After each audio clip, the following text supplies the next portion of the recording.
30 jours de gloire 2026.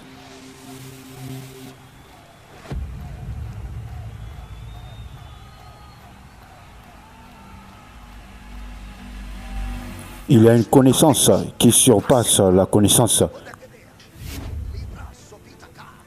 Il envoya sa parole.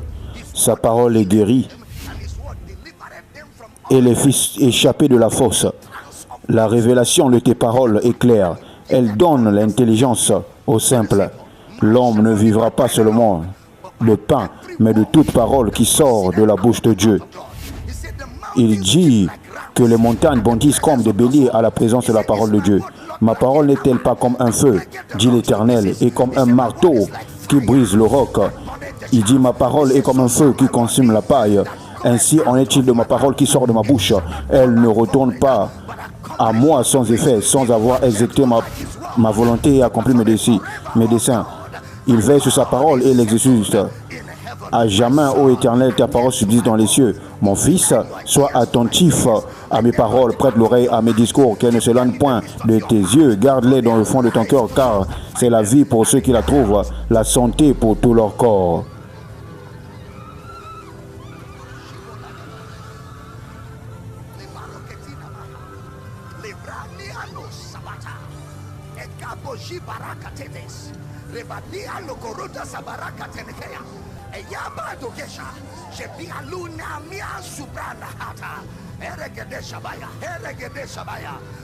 Que quelqu'un crie, je reçois, je reçois.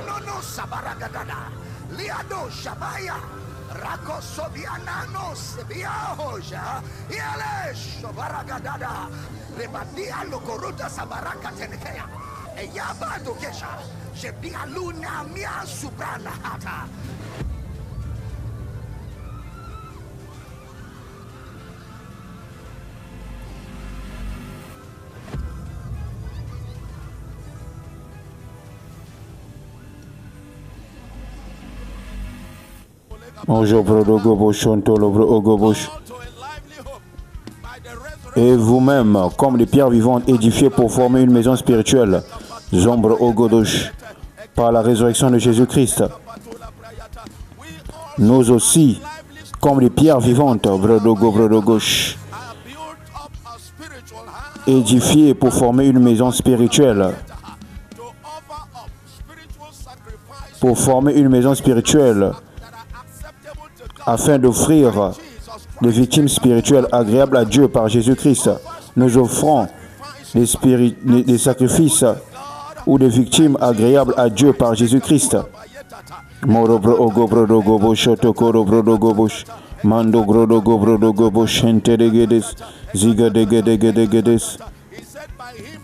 Par lui, Zombre Ogobosh Kontorogrus, offrant sans cesse à Dieu un sacrifice de louange, c'est-à-dire le fruit de lèvres, Zombre Ogobosh, qui confesse son nom. Morobre Ogobosh Ontorobrus. Ce matin, nous rendons grâce au nom de Jésus. Zombre Ogobosh Antelegre Egeresh. Golombre Ogobosh.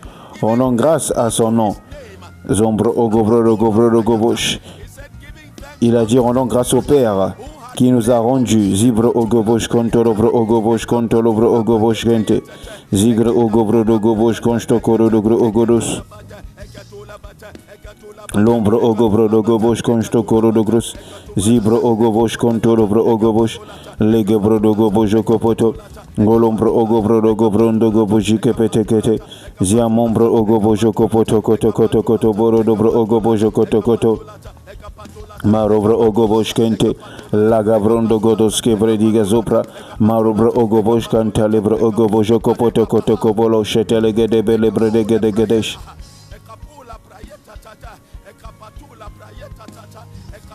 Manto Colobrosh, Manto Calabredi, Manto Colobro Gobosh, Legre de Gabranda Gabajo Capata, Manto Colobro Gobobobobobobobo, Gende Gedesh. Libro Ogobojo Koto, Marobro Ogoboshente, Eregre Egeboshanta, Golombro Ogobosh, Jegre Egeres Genste, Zembre Ogobojo Kopoto Kolobros, Jombre Ogoros. Père, nous nous réjouissons ce matin. Zigre Ogobojo Koto Lobro Ogobosh. Tu nous as rendus capables, libre ogobro ogobo jonto dobro ogobosh, legre egedesh, jegre egedesh, d'avoir part à l'héritage des saints dans la lumière, jobre ogobo jokopoto. Merci Père, parce que c'est toi qui nous as appelés hors des ténèbres. Zombre Ogodos, tu nous as délivrés de la puissance des ténèbres et nous as transportés dans le royaume du Fils de son amour, en qui nous avons la rédemption, la rémission des péchés. Nous te remercions, Père, pour le don du Saint-Esprit, car toute la plénitude de Dieu est en nous. Zibre Ogobosh Konto, Lobre Ogobobo Shende, Ngolombre Ogobosh Konto. Nous avons la plénitude de la divinité. Jombre Ogodosh. Nous sommes complets en toi. Jibre Ogobre Ogobo Jekete Kete. Morobre Ogobrondo Goboshete. Elebre Ogobrondo Godosh. Merci pour le privilège de venir ce matin pour communier. Zibre Ogobosh Kanta. Alegre de Gaboja Kapata Kelebre Ogobrondo Gobojo Kopoto. Golombre Ogodosh. Le privilège de se rassembler ce matin dans cette maison, dans tous les campus, sur les réseaux sociaux, à la radio, à la télévision et sur toutes les plateformes. Le privilège de nous rassembler, de communier, d'étudier la parole ensemble, Zombre Ogobro Rogobosh Kanta, et d'être enseigné, Zombre Ogobro Rogobosh Kanta, Magabro Rogobosh, d'être équipé, Zombre Ogobro Rogobosh, pour l'œuvre du ministère, Zobra Akabashoka Talabash. Nous te remercions, Père, pour ce privilège. Morobre Ogobosh Kanta, Labre Ogobosh Kontolobros, Zigre Egebojo Kopotos, Jebre Ogobojo Kopoto, L'ombre Ogobosh Kontolobros, car celui qui est descendu, est monté, étant monté en haut, il a emmené des captifs et il a donné des dons aux hommes. Zombre Ogodosh, il a donné les uns comme apôtres, les autres comme prophètes, les autres comme évangélistes, les autres comme pasteurs et docteurs. Zombre Ogobosh Kontolobros, pour le perfectionnement, pour équiper les saints. Jobre Ogobosh, en vue de l'œuvre du ministère. Et ainsi ce matin, nous nous réjouissons d'avoir le privilège d'être assis sur l'homme que tu as établi sur nous, notre pasteur, Dr Ebel Damina, Ligro Ogobosh, afin d'être équipé.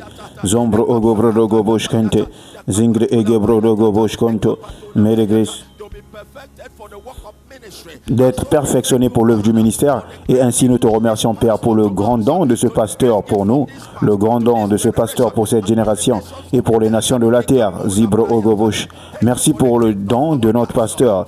Merci pour toute la grâce que tu lui accordes pour enseigner la parole, l'assurance que tu lui as donnée pour enseigner la parole, expliquer les Écritures et faire connaître les Écritures, faire connaître l'Évangile, nous révéler Jésus, Zongre Ogodosh Kanto, par le Saint-Esprit.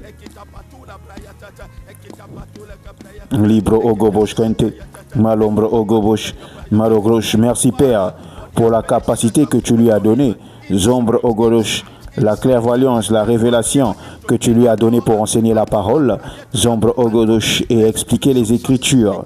Zombre Ogobosh Kanta, Marobre Ogobosh Konto, apporter la clarté, Zombre Ogodosh, au mystère.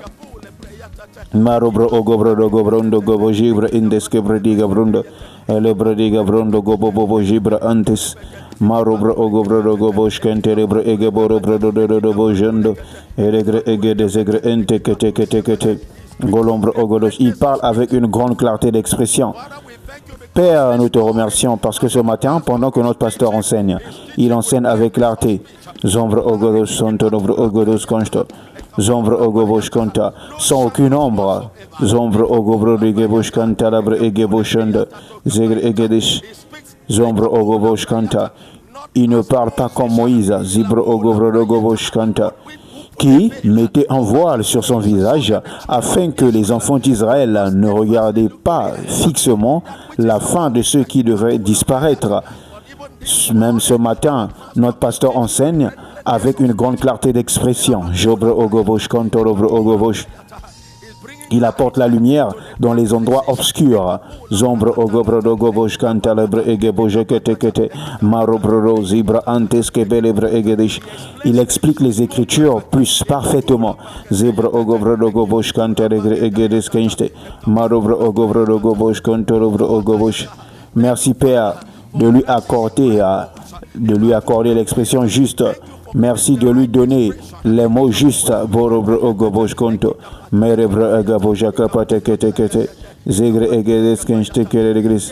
Ces gestes sont exacts et appropriés. Car par l'esprit, il parle, non avec les discours concernent la sagesse humaine, mais avec ceux concernent le Saint-Esprit. Ainsi, il ne peut y avoir aucune erreur. Il enseigne sans erreur.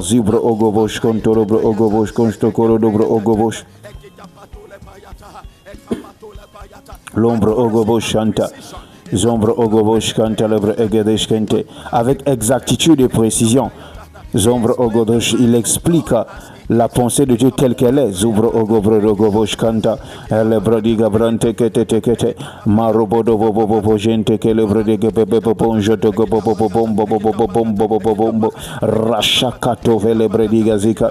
Ngolombro ogobosh konto. Marobro ogobosh konto lobros. Marobro ogobosh konto lobro ogobosh gente regre egedesh kete. Nous déclarons que pendant que notre pasteur apporte la lumière ce matin, nous déclarons la connaissance révélée et communiquée. La lumière brille dans tous les cœurs des hommes, dans toutes les nations de la terre, dans cette maison et dans tous les campus, dans toutes les communautés médiatiques. La lumière arrive.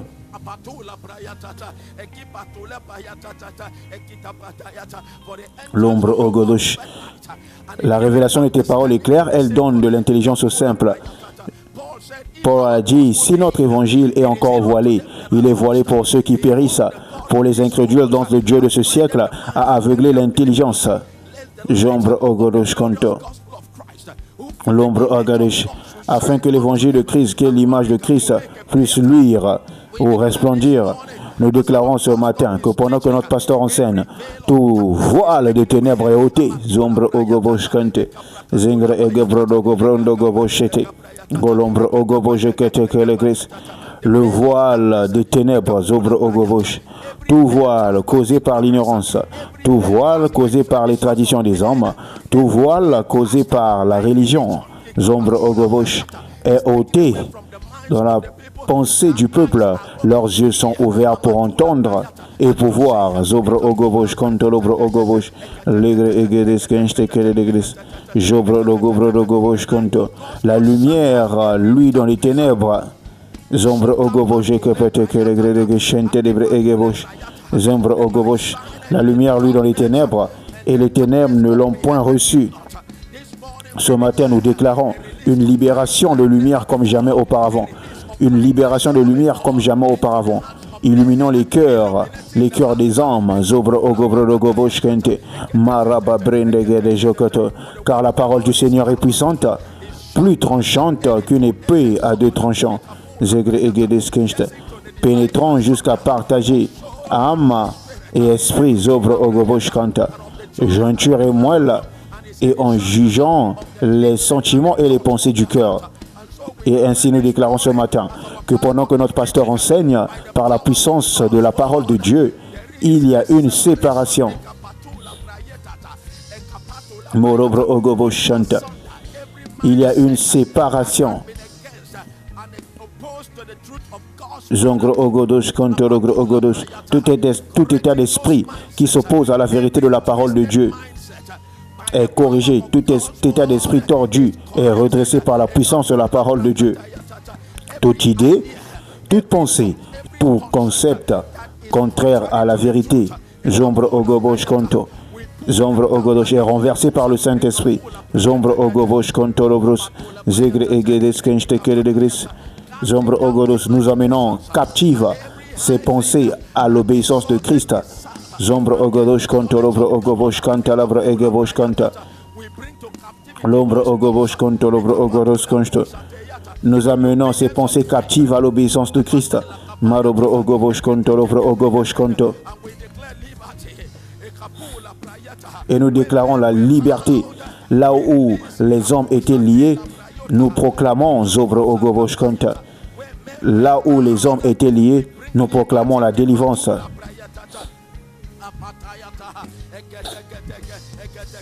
Marobro ogobosh, malobro ogobosh konto, marobro ogobosh konto, marobro ogobosh kapatelebro egeboshata, eregre egebrodos compro gobobozi breskente, eregre egedeskeste, zizobro ogobosh.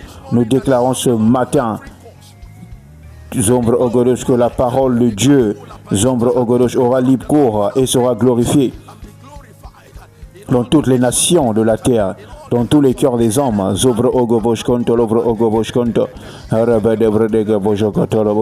Les hommes viendront ce matin à la parole avec des attentes, avec un grand désir. Le désir de recevoir quelque chose, le désir de recevoir des instructions, le désir de recevoir une direction qu'ils vont effectivement recevoir et marcheront selon cela. Et ainsi nous déclarons ce matin que nous recevons la parole que notre pasteur enseigne, non comme une parole venant des hommes, mais comme la parole de Dieu prononcée par des hommes à notre égard, parole que nous croyons et qui agit efficacement en nous. Morobro ogobosh, golombro ogobosh, zegabro dogobrondo goboshikata, marobro dogobrondo gobobojigedegedes, jegre egedes kenste, arabadebre egedes kenste keredegris. Jegre egedes kenste kere de grede gededesh. Zombro ogobosh konto, golombro ogobosh, malombro ogobosh konto, marobro ogobosh konto, lobro ogobosh koto, elegre egedes kete kete, harabadebre de gebojo kopoto koto, marobro ogobrondo goboji kata kata, zengre egedesh. Nous déclarons que les nations sont ouvertes à l'évangile. Les communautés sont ouvertes à cet évangile. Chaque pays, sur tous les continents de la terre, ils sont ouverts à cet évangile. Zombro ogobrodo goboshente, golombro ogobrodo gobojo koto koto, rabadabadagadash kanta. Nous déclarons que la lumière de la connaissance de la gloire de l'Éternel couvre le fond de la mer par les eaux qui le couvrent.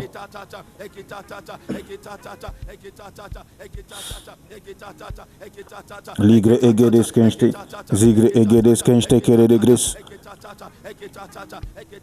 Morobro ogobojikete, malobro ogobosh, marobodo bojika patakata, marabadebre egeboja kapatakata, marobro ogobosh konto, marobro ogodosh.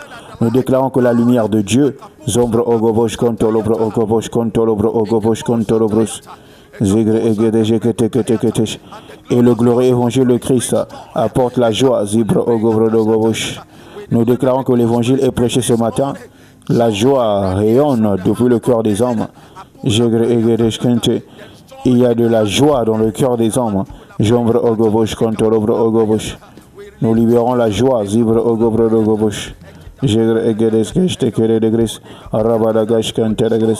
Avec joie, ils puissent de l'eau aux sources du salut. Les hommes puissent de l'eau aux sources du salut avec joie. Parce que la force est libérée par la joie. La joie du Seigneur est notre force. Ainsi, avec cette joie, nous puissons de l'eau aux sources du salut. Jongre ogodosh konto. Morobro ogobosh konto. Ngolombro ogobosh kente, marabra de gabosha kapate kete, marobro ogobosh kopoto kote borodo borodo bros, marobro ogobosh kontolobro ogobosh kete kete kete. Marobro ogobosh, la gabro de gobrondo, elebro de gabrondo gobosh kente, arobro de gobrodo gobosh telegre egeres, zabro ogobosh kontolobro ogobosh konto. Mando golobrosh, marobro ogobosha katakalabra, marobro dogobro dogoboshanta, elebro de gabrande gedeje kepete kete ke bolobro dogodosh, zengre egedesh. Nous entendons la parole avec l'intention de la mettre en pratique. Nous déclarons que nous ne sommes pas des auditeurs oublieux. Nous ne sommes pas des auditeurs oublieux, mais nous sommes des pratiquants de l'œuvre. Nous entendons la parole avec l'intention d'obéir. Nous entendons la parole et mettons la parole en pratique. Nous déclarons ce matin que pendant que nous recevons la parole corrige les choses dans nos vies. La parole nous façonne en nous alignant avec la réalité de ce que Christ a accompli. Pendant que nous recevons la parole, nous faisons des ajustements. Nous faisons des ajustements. Nous nous ajustons pour nous aligner à la vérité de la parole de Dieu. Nous nous ajustons pour nous aligner avec la révélation.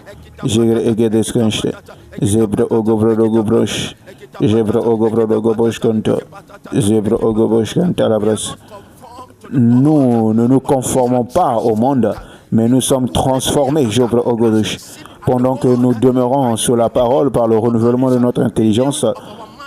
Le renouvellement de notre intelligence par la parole de Dieu. Et nous déclarons que nous quitterons ce service bien meilleur que lorsque nous étions entrés.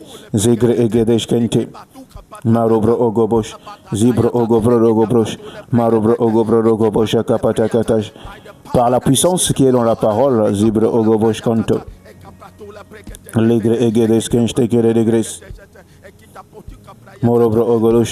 par la parole, par la puissance qui est dans la parole, les guérisons se produisent.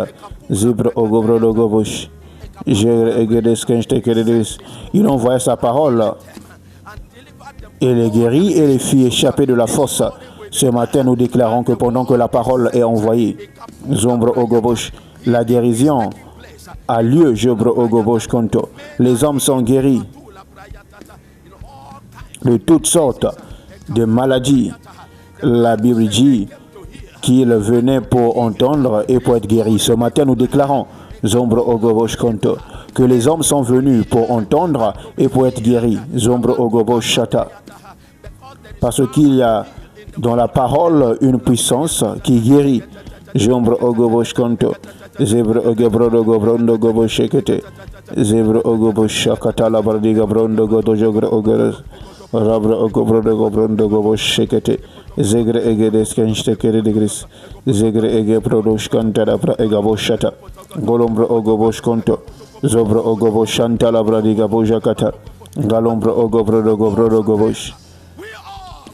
Nous tous, qui le visage découvert, contemplons comme dans un miroir la gloire du Seigneur, nous sommes transformés.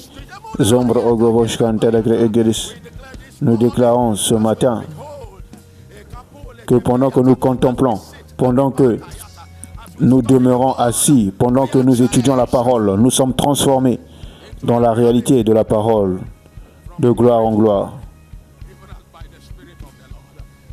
Quand on parle l'Esprit du Seigneur, levez les deux mains au-dessus de vos têtes, agitez-les vers Jésus pour les réponses, agitez ses mains vers Jésus pour les réponses, pour les réponses, pour les réponses. L'ombre ogobro dogobosh, morogro ogodos, agitez ses mains vers Jésus.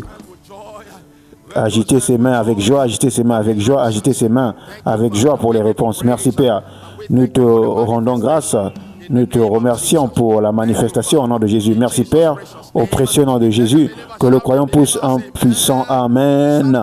Que quelqu'un crie encore Amen. Que quelqu'un crie gloire. Notre pasteur est dans la maison.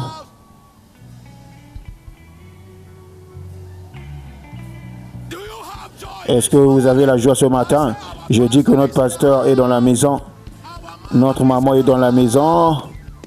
Célébrez le don de Dieu. Célébrez le don de Dieu. Célébrez la bénédiction. Merci Père. Nous te célébrons Papa. Nous célébrons Maman. Nous sommes dans la joie, nous sommes vraiment dans la joie. Et notre joie, et notre joie, et notre joie, et notre joie, et notre joie est complète ce matin. Levez vos deux mains au-dessus de vos têtes et joignez-les ensemble. Nous ne pouvons plus attendre davantage. Applaudissez, recevons notre pasteur pour la parole, Dr Abel Damina.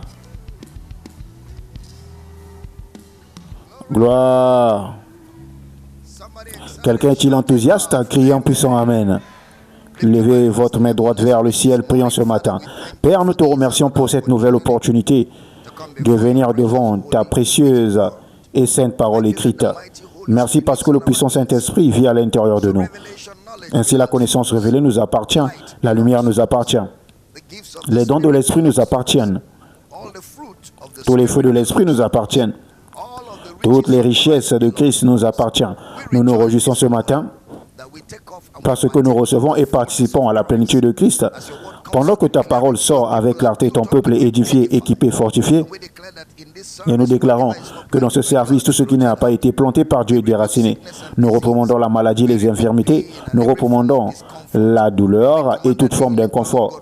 Nous ordonnons que la puissance de guérison de Dieu traverse chaque corps physique dans ce bâtiment et partout dans le monde. Et nous ordonnons au corps malade d'être guéri au nom de Jésus. Merci pour la réponse ce matin, Père. Nous te louons et te glorifions parce qu'à la fin de ce service, nous serons meilleurs qu'au moment que nous sommes entrés. Au nom de Jésus, nous prions que chaque croyant dise en puissant Amen. Lèvons nos droite vers le ciel, libérons notre parole ensemble, nos foi ensemble, à mesure que nous déclarons ces paroles. Je suis né de Dieu. Je suis né de la parole. La parole de Dieu est ma nature. Je ne lutte pas pour pratiquer la parole. Je pratique la parole naturellement. Alors aujourd'hui, je comprendrai la parole de sa grâce. Je serai édifié. À la fin de ce service, je ne serai plus le même. Plus jamais le même encore. Au nom de Jésus, que tout croyant dise en puissant Amen. Ce n'est pas un puissant Amen. Allez-y, donnez au Seigneur une grande célébration ce matin. Si vous êtes enthousiasmé par la parole de Dieu, allez-y et célébrez la parole ce matin. Gloire.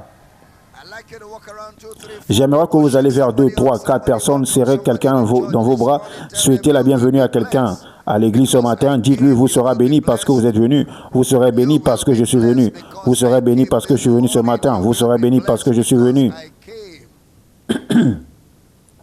Vous serez béni parce que je suis venu ce matin. Oh, gloire à l'agneau, gloire à l'agneau de Dieu. Si quelqu'un autour de vous n'est pas content, serrez-lui et dites-lui que tu seras béni parce que je suis venu. Personne n'est permis d'être dans cette maison sans la joie ce matin. Gloire à Dieu. Je dis gloire à Dieu. 30 jours de gloire arrivent presque. Gloire. Oh. Dimanche prochain, à cette heure-ci, nous serons déjà dans nos 30 jours de gloire 2026. Êtes-vous enthousiaste à ce sujet? Gloire à Dieu. Prenez votre stylo, votre cahier, votre Bible.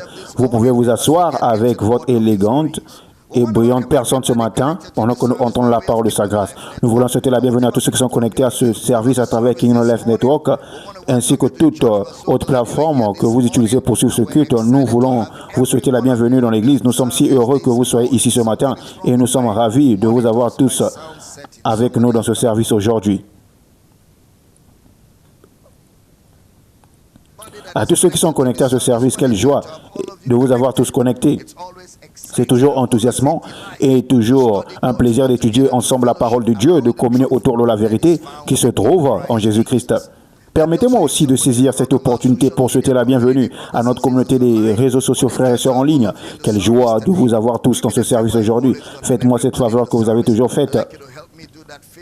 Et à vous, tous présents dans ce service, j'aimerais que vous m'aidiez à faire cette faveur ce matin. Prenez vos téléphones, nous allons nous assurer que les gens soient connectés à ce service partout dans le monde parce que c'est notre responsabilité collective d'emmener la parole jusqu'aux extrémités de la terre. Alors, je veux que vous preniez vos téléphones. Si vous êtes assis à côté de quelqu'un, demandez-lui où est votre téléphone. S'il ne prenne pas ce téléphone, je veux que chacun s'assure que tout le monde le fasse.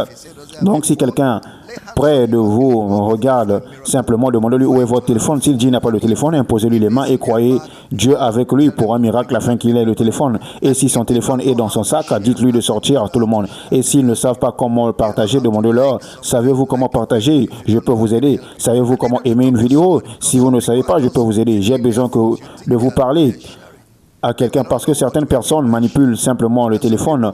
Vous pensez qu'elles partagent, elles ne savent pas peut-être parce que nous voulons dire pas partager.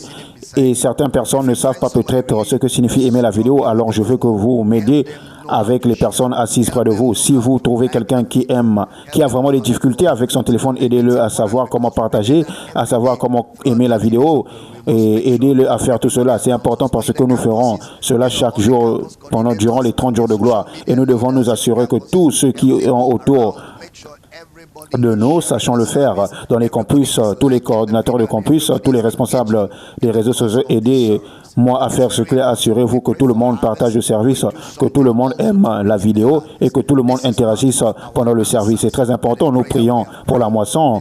Nous faisons aussi quelque chose pour faire entrer cette moisson. Cela fait partie des réponses aux prières que nous avons faites. Cela est très important. C'est très important. Gloire à Dieu. Je veux aussi mentionner rapidement que notre communauté des réseaux sociaux frères et sœurs en ligne doit nous aider à partager le service. Vous pouvez nous suivre dans d'autres plateformes. Notre chaîne YouTube, c'est Ebel Damina Ministries International, PCI French pour la communauté francophone. Lorsque vous allez abonnez-vous à la chaîne, aimez la vidéo, intéressez. Nous voulons aussi vous demander de nous suivre sur d'autres plateformes afin que vous restez informés dans tout ce que nous faisons.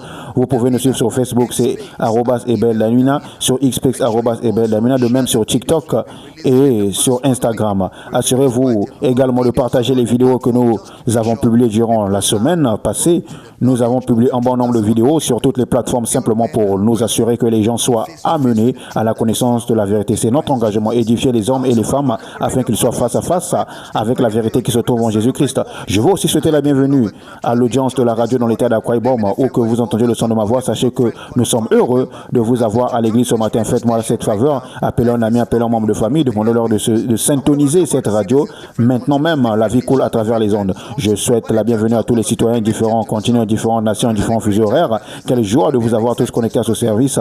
Nous allons passer un excellent moment et ce sera une étude passionnante pendant que nous continuons avec notre série sur les faits de la rédemption ou les réalités de la rédemption. Et nous étudions la guérison à la lumière de la rédemption. Permettez-moi de faire rapidement quelques annonces avant d'entrer dans la parole. 30 jours de gloire 2026, Soteria, saison 13 commence le dimanche prochain et jusqu'au 2 août.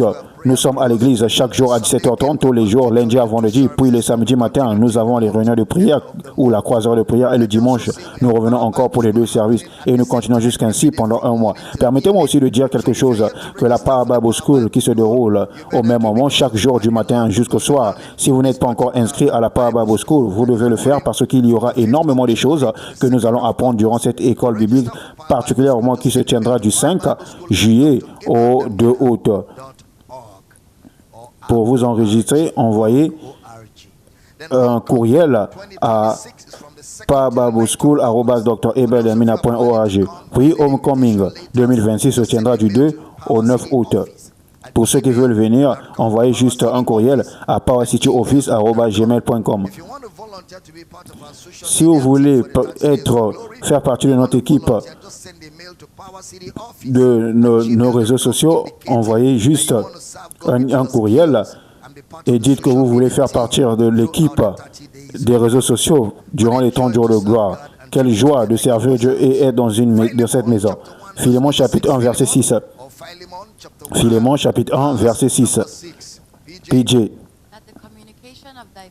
Que ta participation de la foi devienne efficace à la cause de Christ en faisant reconnaître toute espèce de bien. Nous avons dit que ce qui est en vous est en Christ et ce qui est en vous et ce qui est en Christ est en vous. Et pour connaître ce qui est en vous, vous ne pouvez le connaître qu'en regardant en Christ. Vous ne connaîtrez pas ce qui est en vous en regardant à vous-même. Vous connaîtrez ce qui est en vous en regardant à Christ parce que le croyant est en Christ. Le croyant est en Christ. Ensuite, il y a ce mot reconnaître qui signifie compréhension précise, connaissance exacte ou information exacte. Nous avons dit que l'Ancien Testament, essentiellement, est un livre qui contient les promesses accomplies par Jésus, mais sur leur forme de promesses. L'Ancien Testament est un livre, ou plutôt un ensemble de livres qui contient les promesses accomplies par Jésus sous leur forme de promesses. Nous avons également dit que vous découvrez que dans les épîtres, qui sont les lettres des apôtres, les prophéties ont reçu plus d'attention que les symboles de l'Ancien Testament. Si vous êtes un étudiant attentif des épîtres, vous observerez que les prophéties de l'Ancien Testament ont reçu davantage d'attention que les symboles présents dans l'Ancien Testament. Nous avons aussi dit que dans les épîtres, les prophéties étaient plus claires parce que les prophéties sont toujours plus claires que les symboles.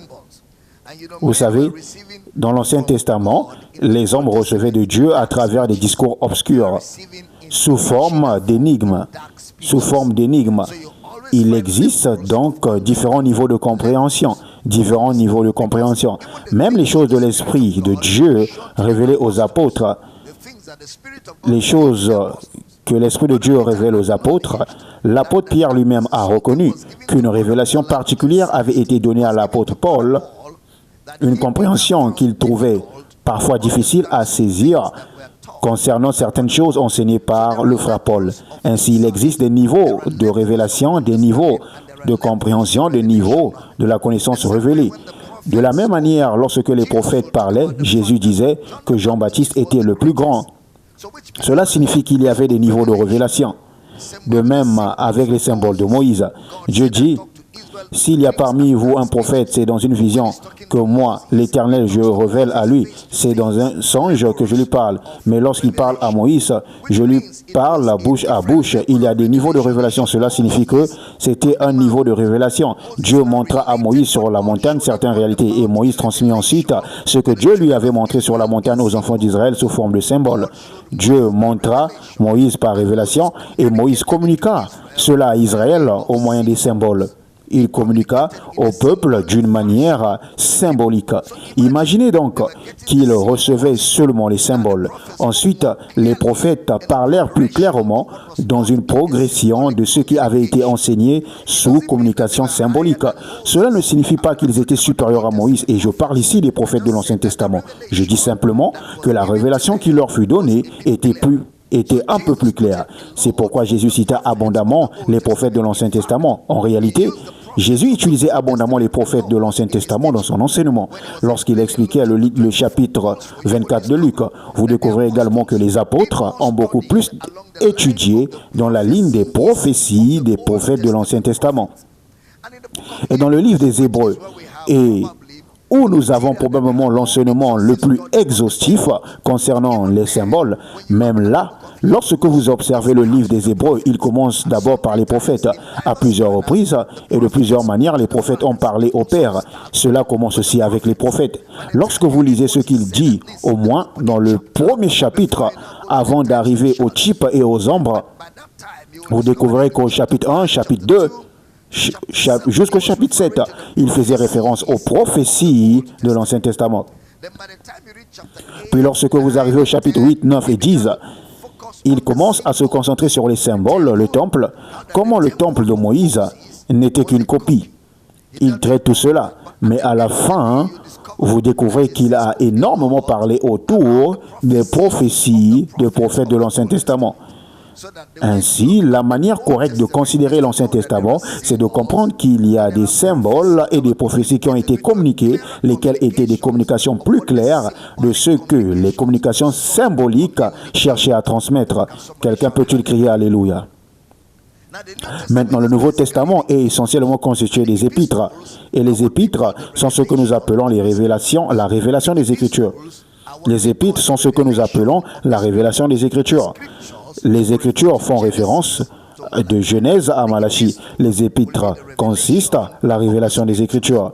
L'Ancien Testament, ce sont les saintes Écritures, les saintes lettres, d'abord prononcées, puis écrites pour être proclamées. Maintenant, les épîtres sont révélés. Les épîtres sont la parole révélée. La parole révélée.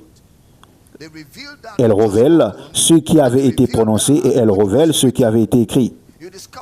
Vous découvrez que sous l'Ancien Testament, lorsqu'une promesse était donnée, il y avait toujours une condition attachée à cette promesse. Sous l'Ancien Testament, les promesses avaient toujours des conditions attachées.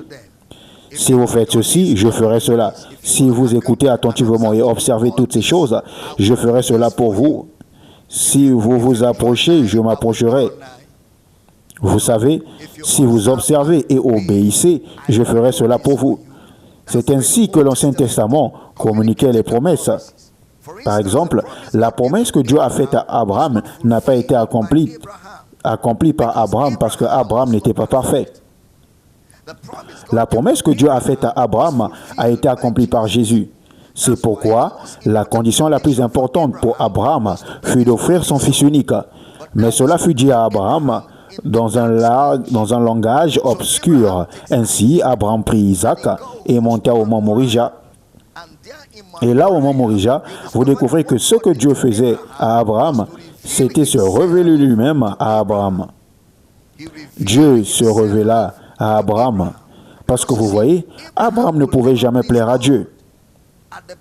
Mais dans la meilleure performance d'Abraham, il ne pouvait jamais plaire à Dieu.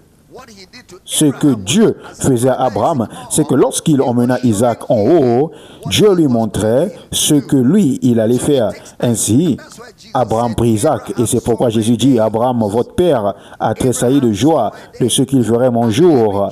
Et il a vu et s'est réjoui. Abraham vit mes jours et il s'est réjoui. Puis Abraham emmena Isaac au mont Morija. Et Abraham était sur le point de tuer Isaac sur la montagne lorsque Dieu dit arrête. Puis Dieu pourvut alors un agneau. Et Abraham regarda cet agneau et s'écria, Jéhovah Jireh, Jéhovah Jireh. Le mot Jéhovah Jireh ne signifie pas simplement le Seigneur qui pourvoit. Tout comme nous chantons souvent Jéhovah Jireh, Jéhovah Jireh, mon Dieu qui pourvoit. Et nous avons presque toujours pensé que Jéhovah Jireh signifie simplement celui qui pourvoit. Eh bien, cela vient de la sonorité hébraïque. Cela semble signifier pourvoir parce que pourvoir voudrait dire si vous avez besoin de quelque chose, je vous le donnerai. Pouvoir voudrait dire si vous manquez quelque chose et que moi je l'ai, je vous l'apporterai. Mais l'expression Jéhovah Jireh signifie en réalité celui qui voit. Celui qui voit. C'est la signification de Jéhovah Jireh, celui qui voit. Et cela parle en réalité de la providence. C'est probablement pour cela que plusieurs traducteurs français ont rendu cela comme pourvoir. Mais c'est plus fort que cela. Il s'agit de la providence, celui qui voit. Quelqu'un qui agit à l'avance, celui qui voit. Et sur la base de ce qu'il voit, il agit avant le temps. Jéhovah Jireh. Il a vu qu'une chose serait nécessaire et avant même que le besoin n'apparaisse, il a agi en rendant disponible ce qui serait nécessaire. Donc c'est plus puissant que simplement dire mon Dieu, mon pourvoyeur. C'est plus profond que cela. Et ce que Dieu disait réellement, c'est je ne vais pas seulement voir à l'avance, j'accomplirai moi-même tout ce que j'ai déclaré. J'accomplirai moi-même tout ce que j'ai déclaré. Il a dit à Abraham, je suis le Dieu Tout-Puissant, celui qui se suffit entièrement à lui-même. Ainsi, ce que Dieu avait dit à Abraham fut accompli par Jésus. Ce que Dieu avait promis à Abraham fut accompli par Jésus. Ne manquez pas cela parce que si vous regardez la manière dont l'auteur aux Hébreux l'exprime, il dit qu'Abraham offrit son fils unique en figure. Regardons Hébreux chapitre 11, verset 17. Hébreux chapitre 11, verset 17. Hébreux 11, 17. Il dit, c'est par la foi qu'Abraham offrit Isaac lorsqu'il fut mis à l'épreuve et qu'il offrit son fils unique, lui qui avait reçu les promesses, verset suivant, et à qui il avait dit, en Isaac sera nommé pour toi une postérité, verset suivant. Pensant que Dieu est puissant, même pour ressusciter les morts aussi, il le recouvra-t-il par une sorte de résurrection. Voyez-vous cela? Pensant que Dieu était capable de ressusciter d'entre les morts, non pas pour ressusciter Isaac, car Isaac n'était pas encore mort.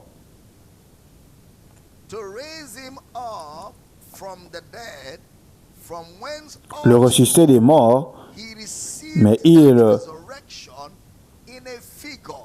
recouvra cette résurrection par une figure. Abraham vit mes jours, il reçut la résurrection sous une sorte ou une figure. Verset suivant. Abraham a reçu la résurrection sous une sorte ou une figure. Une sorte ou une figure signifie qu'il était en train d'enseigner. Les symboles étaient utilisés pour enseigner. Cela signifie une sorte ou une figure. Il a reçu la résurrection par une communication symbolique. Regarde, voici ce que je veux faire. Voilà ce que Dieu montrait à Abraham. Voici ce que je veux accomplir. Et ce que Abraham manifesta alors, c'était la foi. La foi en Jésus. La foi dans le sacrifice rédempteur de Jésus. Ainsi, personne ne pouvait accomplir les conditions exigées. Une seule personne le pouvait. Et tout le monde dépendait de cette seule personne. Dieu ne fonde. Personne ne pouvait remplir les conditions depuis Abel. Personne. Même pas Noé. Tout le monde, à partir d'Abel, devrait offrir quelque chose. Tout le monde. Personne ne pouvait remplir les conditions. Vous découvrez que les enfants d'Israël, et ceci m'émerveille toujours, Dieu leur disait, faites ceci, faites ceci, faites cela. Si vous n'observez pas tous mes commandements, je ne ferai pas ceci pour vous. Et ils n'ont jamais obéi, pas même une seule fois.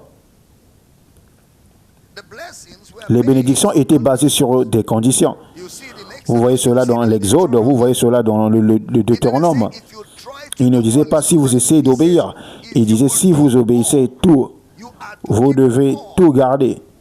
Et ces conditions étaient nombreuses. En réalité, c'est pourquoi le frère Paul leur dira dans Actes chapitre 15, lors de cette conférence apostolique, il dit, pourquoi tentez-vous Dieu en mettant sur le cou des disciples un joug que ni nos pères ni nous n'avons pu porter? C'était donc une connaissance commune que personne ne pouvait satisfaire aux conditions permettant à l'homme d'obtenir l'approbation ou la qualification pour participer à la grâce de Dieu et aux bénédictions de Dieu. Ainsi, en Israël, ils savaient que personne ne pouvait porter ce fardeau, mais pourtant ils étaient bénis.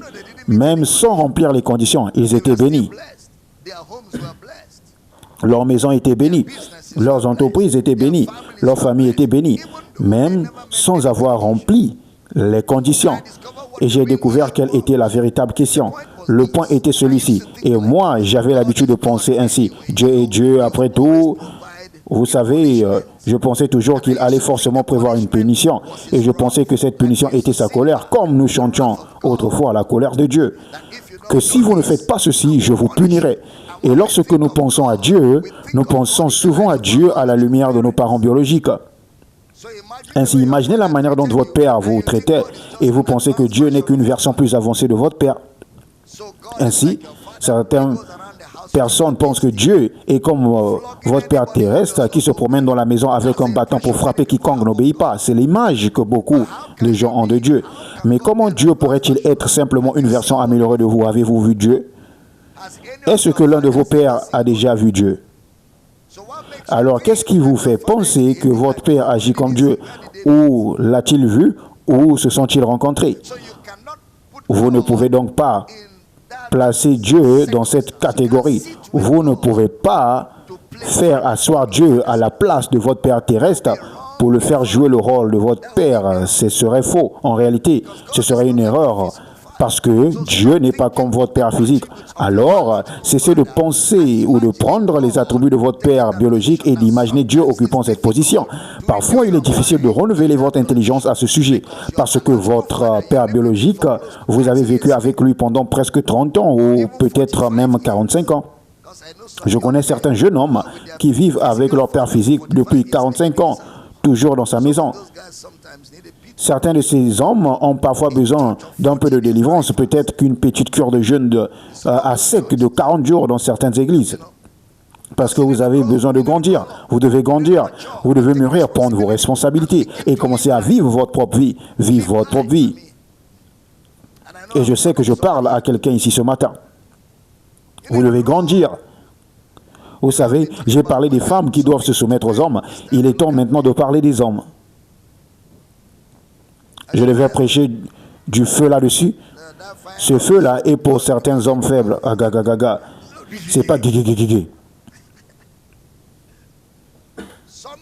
Certains hommes sont simplement paresseux. Certains frères sont terriblement paresseux. Paresseux, complètement paresseux.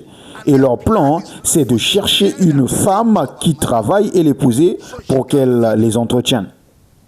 Voilà leur plan. Ils passent leur temps à observer les sœurs pour voir laquelle travaille dans une multinationale ou laquelle travaille chez MTN ou dans une grande entreprise. Je la mets du feu. Il y a des frères comme cela qui sont totalement irresponsables. Ils traînent simplement, ils n'ont aucune vision, ils n'ont aucune direction. Ce ne sont pas les hommes dont Dieu dit que les femmes doivent se soumettre. Je parle des hommes dont la tête est à la bonne place, des hommes responsables, mûrs, capables d'exercer un leadership, capables de maintenir un foyer et une famille ensemble. Lorsqu'un frère vient vous parler de mariage, demandez-lui, où travaillez-vous? Quelle est votre vision? Où allez-vous? Quelle décision avez-vous prise ces 10 dernières années et que vous avez maintenue? Vous avez dit que vous allez faire quelque chose et vous êtes resté constant pendant 10 ans. Il doit y avoir certains repères dans sa vie qu'il puisse dire, regardez, j'ai dit que j'allais faire ceci et cela fait déjà 5 ans que je poursuis cela. Vous devez voir dans sa vie des preuves de constance, des signes de persévérance dans son mode de vie. Il y a aussi d'autres choses à observer. Même lorsque certaines femmes disent « Je ne veux pas me soumettre à un homme qui maltraite une femme », un homme qui va vous maltraiter, les signes seront visibles. Dès le premier jour, il vous dira « Je veux vous épouser », à moins que vous soyez trop absorbé par vos propres fantasmes. Vous verrez les signes. Un homme qui vous maltraitera, les signes seront là, même dans la manière de vous parler, même dans sa façon d'aborder certaines choses. Vous pouvez déjà voir les symptômes. Et même s'il est extrêmement prudent et qu'il est un professionnel du mensonge au point que vous ne voyez rien, il existe des autres indicateurs. Comment parle-t-il à deux personnes? Comment parle-t-il aux gens lorsqu'il est en colère? Comment traite-t-il des autres autour de vous? Vous ne verrez peut-être pas cela de la façon dont il vous traite directement, mais vous verrez la manière dont il traite les autres en réalité autour de sa vie. Voilà les indicateurs à observer. Examinez tout cela. Amen. Le mariage n'est pas quelque chose d'étincelle, des étincelles. Je veux ressentir des étincelles. Je ne ressens pas des étincelles. Vous n'êtes pas un câble électrique. Arrêtez de chercher des étincelles. Le mariage, c'est l'engagement. Le mariage, c'est quoi? C'est l'engagement. Ce n'est pas des étincelles, c'est l'engagement. Les étincelles viennent, les étincelles repartiront, mais l'engagement demeure. Dites, je vous entends. Comment suis-je arrivé à parler tout cela? Je demande, qu'est-ce qui m'a ramené là? Vous dites que je puisse encore le chauffer.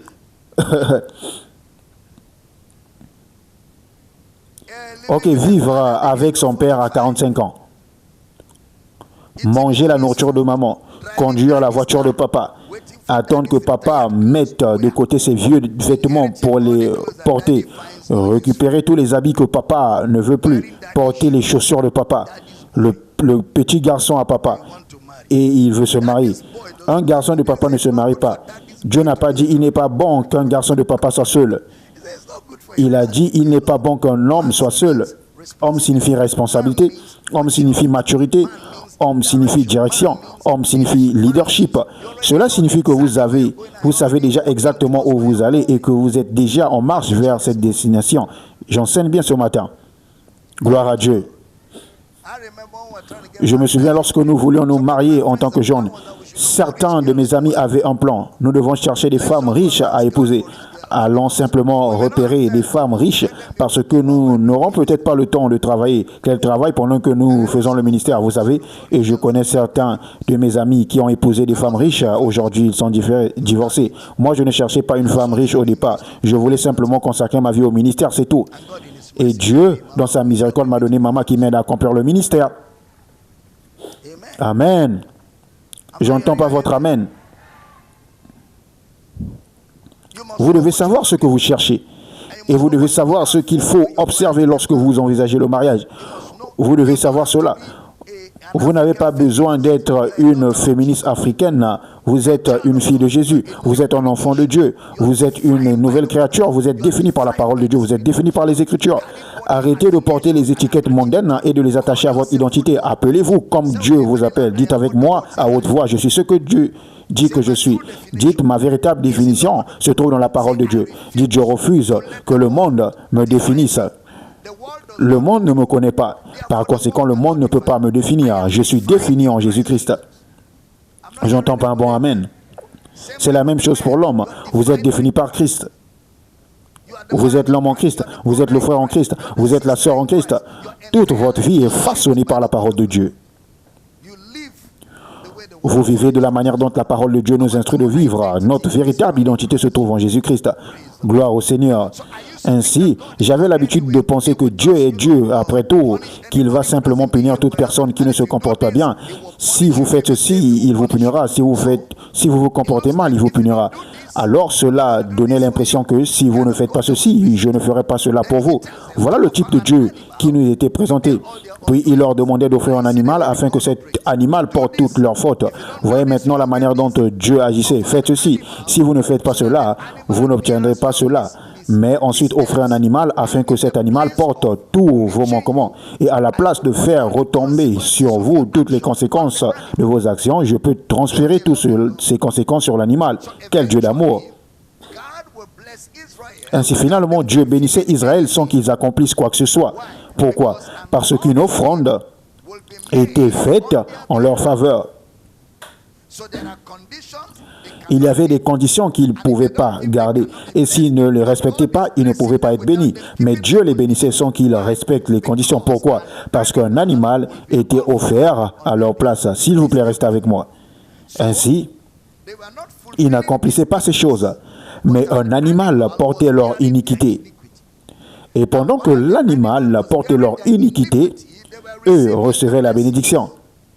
Pendant que l'animal portait leur iniquité, ils recevaient la bénédiction. Vous savez, Jésus leur a dit dans Luc chapitre 11, d'une femme liée par Satan avec un esprit d'infirmité. Et Jésus leur parlait le jour de sabbat. J'aurais pensé que Jésus allait dire, elle a observé tous les commandements.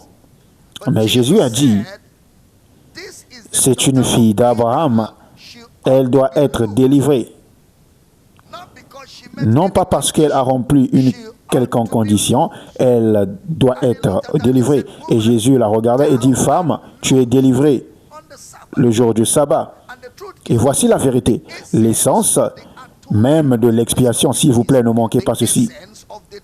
L'essence du jour des expiations existait parce qu'il n'allait jamais pouvoir accomplir toutes ces lois. Voilà l'essence.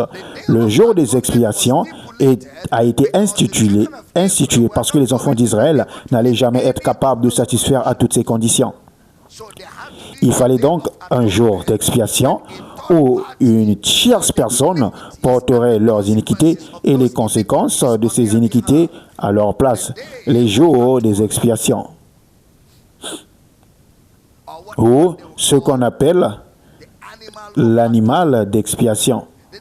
Le jour des expiations était un jour sacré. Il revenait chaque année. Ainsi, l'animal portait les iniquités du peuple pendant une année entière. Et la raison pour laquelle Dieu a fixé cela à une année, c'est parce qu'encore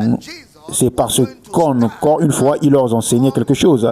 Et Jésus allait venir se tenir pour nous durant l'année du jubilé, une année où les captifs étaient libérés. Une année dont le calcul divin ne signifie pas nécessairement 12 mois. Une année représente simplement une dispensation. Quand vous lisez la Bible et qu'il en est question d'une année, il s'agit souvent d'une dispensation. Tout comme lorsque nous lisons à propos d'un jour, il ne parle pas nécessairement de lundi, mardi. Un jour représente une période de temps. Il est l'éternel. Jésus, celui qui est éternel. Son sang serait versé éternellement pour le péché du peuple. Ainsi, lorsque nous regardons toutes ces promesses, nous allons voir comment recevoir les promesses de l'Ancien Testament. Maintenant, moi je refuse de lire les conditions parce que ces conditions n'étaient pas pour moi. Ces conditions étaient pour l'animal. Si vous faites ceci, si vous ne faites pas cela, si vous faites ceci, si vous ne faites pas cela, ces malédictions viendront, ces malédictions atteindront. Mais les malédictions et les conditions ne sont pas pour moi. Les malédictions et les conditions sont pour l'animal. Je ne suis pas l'animal. J'offre l'animal. Et l'animal prend charge de tout cela en ma faveur. C'est cela le jour des expiations. Je pensais que quelqu'un crierait Alléluia. Ainsi, lorsque nous regardons cela, vous voyez toutes ces promesses, les promesses de Dieu. Regardons maintenant comment Jésus est appelé dans Romains, chapitre 15, verset 8. Romains, chapitre 15, verset 8. Je dis en effet que Jésus-Christ a été serviteur des circoncis pour prouver la véracité de Dieu en confirmant les promesses faites au Père. Jésus-Christ, un ministre de la circoncision.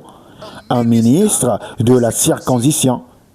Vous savez, lorsque le compositeur de ce cantique dit « Je ne saurais jamais combien il en a coûté de voir les péchés de l'homme sur la croix. » Je ne saurais jamais, vous ne le saurez jamais. Aucun de nous ne le saura jamais. Nous ne saurons jamais ce qu'il en a coûté à Jésus. Parce qu'il en a coûté à Jésus plonge dans les profondeurs de l'éternité. Cela plonge dans les profondeurs de l'éternité. Vous ne pouvez même pas tout voir parce qu'il y a tant de choses que cela implique. Ainsi, Romains chapitre 15, 8 dit que Jésus-Christ, affichez-le, était un ministre de la circoncision pour la vérité de Dieu, afin de confirmer les promesses faites au Père. Confirmer les promesses faites au Père. Le mot confirmer signifie accomplir. Accomplir. Maintenant, l'expression faites au en grec est comme si l'on disait faites pour quelqu'un. Faites au. Le mot « o » en grec est comme si l'on disait pour quelqu'un. Ainsi, Jésus est le ministre, le serviteur. Autrement dit, le ministère de Jésus consiste à confirmer. Le ministère de Jésus consiste à confirmer. Confirmer, c'est accomplir quelque chose. Lorsque nous disons que vous devez confirmer, nous voulons dire que vous devez accomplir quelque chose dans le langage biblique. Établir. Établir, c'est accomplir les promesses faites. Jésus devait accomplir les promesses faites. Oh, alléluia. Les promesses faites. Or, le mot accomplir implique déjà des obligations. Le mot accomplir implique déjà des obligations. Il y avait des obligations qui devraient être remplies. Vous savez, sous la loi, par exemple, il y avait des obligations d'obéissance, des obligations de service, des obligations de servitude qui avaient été établies. Mais ces obligations, c'était Jésus qui devait les accomplir. Lorsque Paul dit « Toutes les promesses de Dieu sont en lui, oui et amen », maintenant écoutez, Dieu n'a fait aucune promesse que vous devrez accomplir. Dieu n'a fait aucune promesse que vous deviez accomplir. Il n'existe aucune promesse de Dieu qu'un simple mortel soit censé accomplir. Une telle promesse n'existe pas. Parce que lorsque Dieu a fait des promesses, il ne les a jamais faites en comptant sur la force de votre caractère, ni sur la force de votre engagement, parce que vous n'en aviez aucun. Ainsi, il n'existe aucune promesse de Dieu qu'un simple mortel soit censé l'accomplir ou exécuter. Vous ne pouvez accomplir aucune de ces promesses. 2 Corinthiens chapitre 1, verset 20. 2 Corinthiens chapitre 1, verset 20. PJ. Car pour ce qui concerne toutes les promesses de Dieu, c'est en lui qu'elle oui. C'est pourquoi encore l'amen par lui est prononcé par nous, la gloire de Dieu. Jésus, l'amen de Dieu. Toutes les promesses de Dieu sont en lui. Toutes les promesses de Dieu sont en Christ. Ainsi, toutes les promesses de Dieu se trouvent en lui et en Christ. Les promesses sont oui et amen. Toutes les promesses de Dieu en Christ sont oui et amen. Le mot amen signifie oui ou accompli. Ainsi, Jésus accomplit toutes les promesses de Dieu. Les promesses sont faites. Les promesses sont faites qui lui est accompli pour nous. Vous savez, l'un des noms de Jésus dans la Bible est qu'il est l'amen de Dieu. Il est l'amen. Jésus est l'amen. Il est celui qui accomplit toutes les promesses de Dieu. Amen signifie simplement accompli. Celui qui accomplit toutes les promesses de Dieu. Regardez Actes chapitre 13, verset 32. Actes chapitre 13, verset 32, PG. Et nous vous annonçons cette bonne nouvelle, que la promesse faite à nos pères, la promesse qui a été faite à nos pères, lisez-moi le verset suivant, PG. Dieu l'a accompli pour nous, leurs enfants, en ressuscitant Jésus, selon ce qui est écrit dans le psaume 2e. Tu es mon fils, je t'ai engendré aujourd'hui. La promesse que Dieu a faite au Père, Dieu l'a accomplie. Comment Dieu l'a-t-il accompli? En ressuscitant Jésus d'entre les morts. Ainsi, lorsque j'étudie les promesses, je ferai ceci. Si vous faites ceci, si vous faites cela, si vous obéissez à tous mes commandements, si vous les observez avec soin et faites ce qui est droit à mes yeux, je vous frapperai d'aucune des maladies dont j'ai frappé les Égyptiens, car je suis l'Éternel qui te guérit. Que fera cette personne? Il dit, si vous voulez, parmi les prescriptions de la loi figurait l'obligation de fournir un animal pour le peuple. Le sacrificateur devait fournir un animal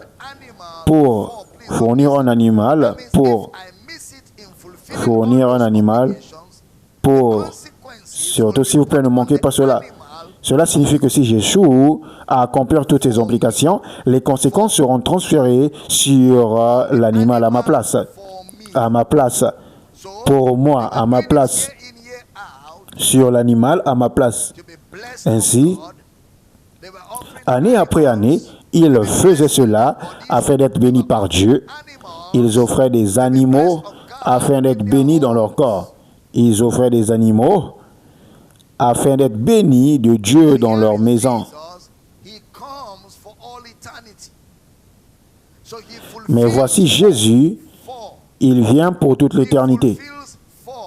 Ainsi, il accomplit il est l'agneau de Dieu pour. Ne manquez pas cette préposition. Il est l'agneau de Dieu pour. Il est pour nous. Pourquoi est-il pour nous? Parce que nous sommes incapables d'accomplir les obligations. Ainsi, il est pour nous. Ce n'est pas que Jésus soit venu accomplir la loi dans le sens où il l'aurait observé à notre place. Non, mais il porte les conséquences. Il porte les châtiments, tout comme l'animal dans le temple portait les conséquences. C'est pourquoi qu'était la mort de Jésus, s'il vous plaît, restez avec moi. Qu'était la mort de Jésus? Parce que maintenant, et le prochain culte, je vais répondre à un certain nombre de questions concernant notre sujet. Qu'était la mort de Jésus? Ce n'était pas la vie de Jésus qui a accompli la loi. Pendant 33 ans et demi, il était parfait. Donc, il a accompli la loi. Pendant 33 ans et demi, il était saint. Donc, il a accompli la loi. Non, ce n'est ni sa vie, ni sa moralité, ni sa conduite, pourtant irréprochable, qui ont accompli la loi. C'est sa mort qui a accompli la loi. La mort de Jésus est ce qui a accompli la loi. L'expiation pour nos péchés. Il était l'expiation. Dans Actes chapitre 13, 32, où nous avons lu les promesses faites au Père. Or, le mot promesse, nous parlerons de la forme singulière de ce mot promesse et de sa forme plurielle, promesse, au fur et à mesure que nous poursuivons cet enseignement. Il existe une distinction entre le mot promesse au singulier et promesse au pluriel. Par exemple, Galates, vous verrez l'apôtre Paul employer d'abord le singulier, puis le pluriel, et nous verrons pourquoi. Actes chapitre 13, verset 33 à 34 encore. Actes 13, 33 et 34. Dieu l'a accompli pour nous, leur enfant, en ressuscitant Jésus.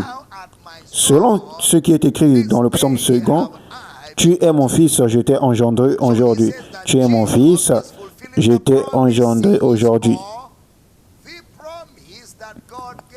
Donc, il dit que Jésus accomplit les promesses ou la promesse que Dieu a donnée. Galates, chapitre 3, verset 16. Êtes-vous dans cette salle ce matin? Gloire à Dieu. Galates 3, 16, PJ. Or, les promesses ont été faites à Abraham et à sa postérité. Il n'est pas dit et aux postérités comme s'il s'agissait de plusieurs, mais en tant qu'il s'agit d'une seule, et à ta postérité, c'est-à-dire à Christ. À Abraham et à sa postérité furent faites les promesses.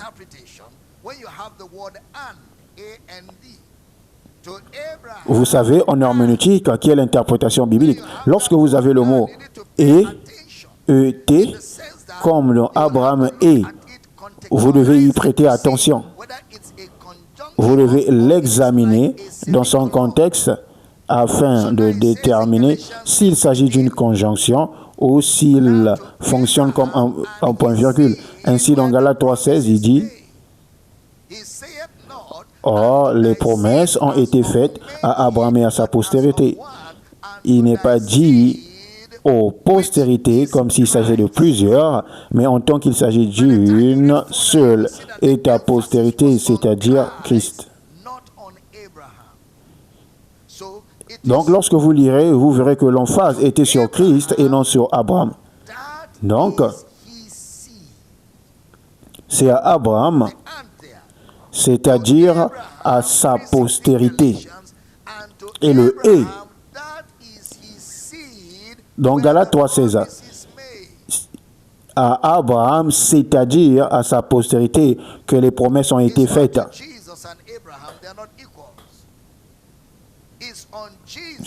Il ne s'agit pas de Jésus et à Abraham comme s'ils étaient égaux. C'est sur Jésus que repose l'accomplissement. Ainsi, c'est à Jésus que les promesses ont été faites. Les promesses ont été pour lui.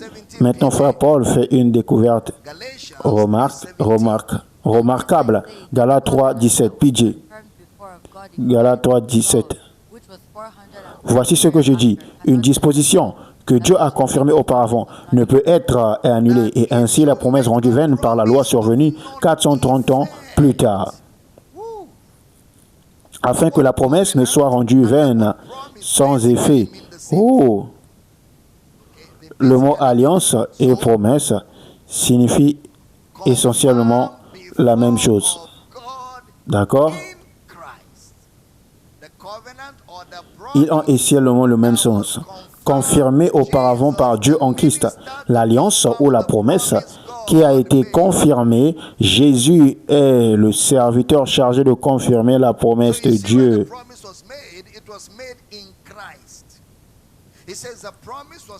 Vous voyez donc où la promesse a été faite, elle a été faite en Christ. Il dit que la promesse a été faite à Abraham et que c'était Christ d'accomplir. C'est exactement ce qu'il dit ici.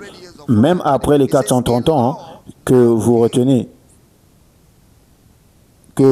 les 400 ou les 430 ans, la loi est survenue. Il dit la loi est survenue. Si vous lisez toutes les promesses sur la loi, elles disent essentiellement la même chose.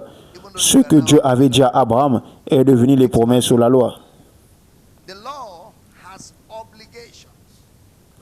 Même si elles ont ensuite été développées. La loi comporte les obligations.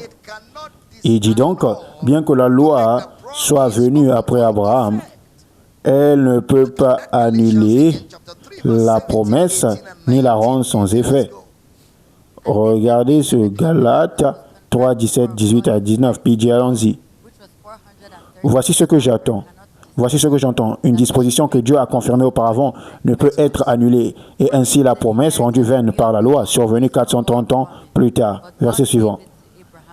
Car si l'héritage venait de la loi, il ne viendra plus de la promesse. Or, c'est par la promesse que Dieu a faite à Abraham ce don de sa grâce. Pourquoi donc la loi? Elle a été ajoutée à cause de la transgression, jusqu'à ce que vint la postérité qui la promesse avait été faite, et elle a été promulguée par les anges au moment d'un médiateur, jusqu'à ce que vienne la prospérité à qui la promesse avait été faite. Maintenant, lisez le verset suivant, PJ. Or, le médiateur n'est pas médiateur d'un seul, tandis que Dieu est un seul. Verset suivant. La loi est-elle donc contre les promesses de Dieu? Loin de là. S'il y eût été donné une loi qui pût procurer la vie, la justice viendrait réellement de la loi. Verset suivant. Mais l'Écriture l'a renfermé sous le péché, afin que ce qui avait été promis fût donné par la foi en Jésus-Christ.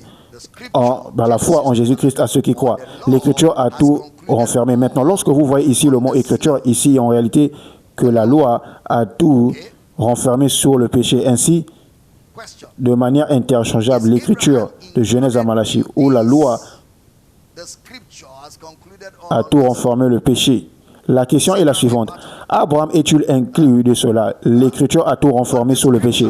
Abraham en fait-il partie?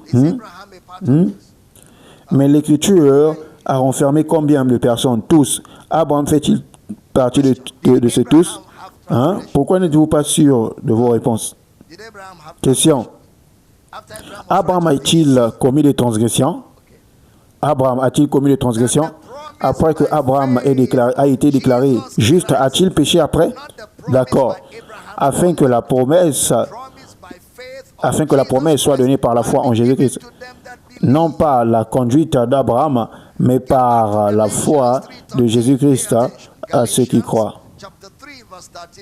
Revenons à Galates 3, 13. Prêtez attention, Galates 3, verset 13, PJ. Christ nous a rachetés de la malédiction de la loi, étant devenu malédiction pour nous. Car il est écrit, maudit quiconque est pendu au bois. Verset suivant. Afin que la bénédiction d'Abraham eût pour les païens son accomplissement en Jésus-Christ, et que nous reçussions par la foi l'Esprit qui avait été promis. C'est de là que le frère Paul a tiré la pensée qu'il communique ou qu'il développe dans Galates chapitre 3, à partir du verset 17, concernant la malédiction de la loi. Cabro de Gobosh. Êtes-vous dans cette salle? La malédiction de la loi. Il y a maintenant un changement de perspective que je vais vous communiquer. Vous ferez donc mieux d'être attentif. La malédiction de la loi signifie simplement que tout le monde est renfermé sous le péché. Tout le monde est renfermé sous le péché.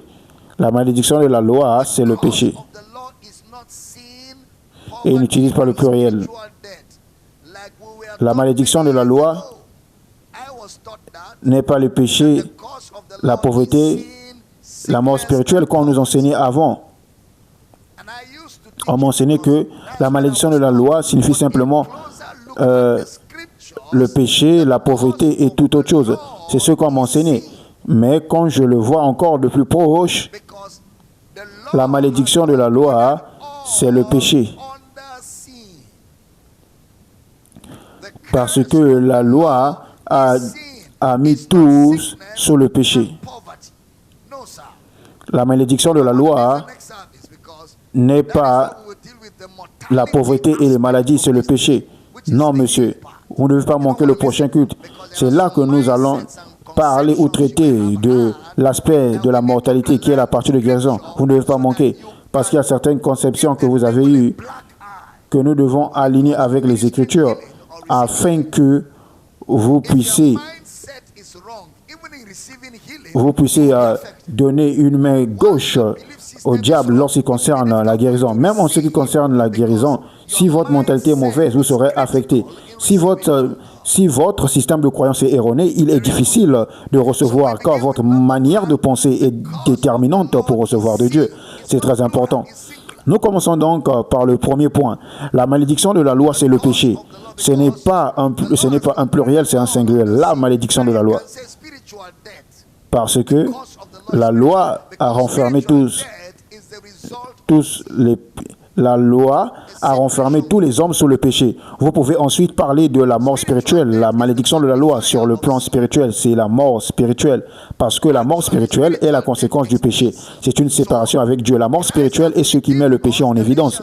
En réalité, la mort spirituelle explique le péché.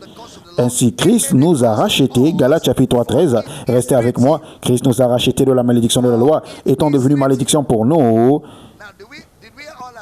car il est écrit,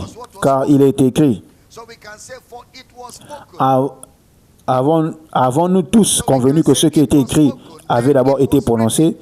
Nous pouvons donc dire, car il a été dit, nous pouvons donc dire, il a été dit, puis cela a été écrit. Maudit quiconque est pendu au bois,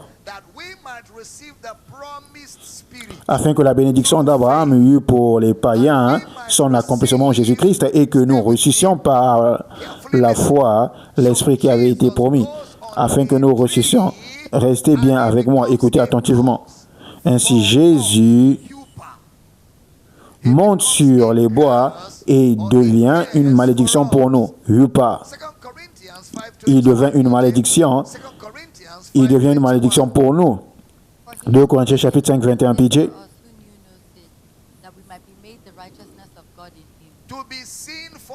Celui qui n'a point connu le péché, il a fait devenir péché pour nous, afin que nous devenions en lui la justice de Dieu. Il a fait devenir péché pour nous, Maudit est quiconque est pendu au bois, afin que la bénédiction d'Abraham parvienne aux païens. Il a fait devenir péché pour nous. Jésus est devenu une malédiction pour nous.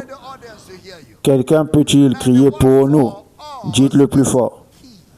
Je veux que la radio vous écoute. Donc le mot pour nous est clé. C'est un mot essentiel. C'est une préposition que vous devez jamais ignorer. Pour nous signifie à notre place. Pour nous signifie à notre faveur. Et un précédent avait déjà été établi dans la loi. Là où un animal portait les péchés de millions de personnes. Ainsi, il est devenu une malédiction pour nous. Ainsi, pour nous, voilà le mot. Regardez maintenant l'expression « l'Esprit promis ».